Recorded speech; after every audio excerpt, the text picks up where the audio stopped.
निवेदन है, अगर 2 लोटा हाथ में ना तो एक के ऊपर एक लोटा रखकर भगवान की भक्ति धारण करते हुए 3 चीजों में एक चीज जल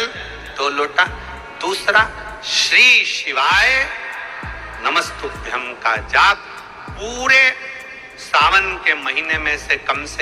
5 दिन ऐसे निकालना कि बेलपत्री के पेड़ की छांव में बैठकर हम श्री शिवाय नमस्तुभ्यम की कम से कम 1 माला जरूर कर लें, जरूर। और मान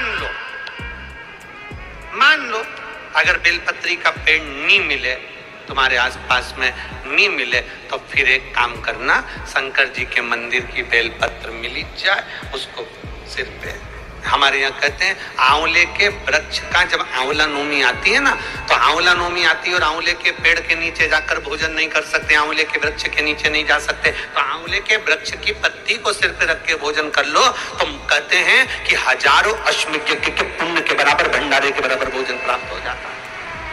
आंवले के वृक्ष की पत्ती, तो वो बेलपत्र भी मस्तक पर बाबा को प्रणाम कर फिर वही बेलपत्र का आनंद करते हुए भाव से उस बेलपत्र को मात्र शीश से लगाई लिया ना, मस्तक पर चढ़ाई लिया ना, तो भी भगवान की विरल भक्ति प्राप्त हो सकती है, अविरल। और मान लो बेलपत्र भी ना मिले, तो बेलपत्री के वृक्ष की थोड़ी सी मिट्टी अपने मस्तिष्क पर लगाकर मस्तक पर चढ़ाकर भी हम जाप कर सकते हैं। बेलपत्र के वृक्ष की मिट्टी का भी चंदन हम लगा सकते। चंदन 3 कार्य में से एक कार्य बाबा को 2 लोटा जल, दूसरा कार्य बेलपत्री के वृक्ष के नीचे बैठकर भगवान शिव की मंत्र जाप करना, और तीसरा कार्य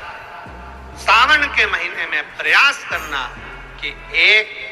वृक्ष बेलपत्री का जरूर लगाना, जो वृक्ष बढ़ सके और आने वाली पीढ़ी के लिए आनंद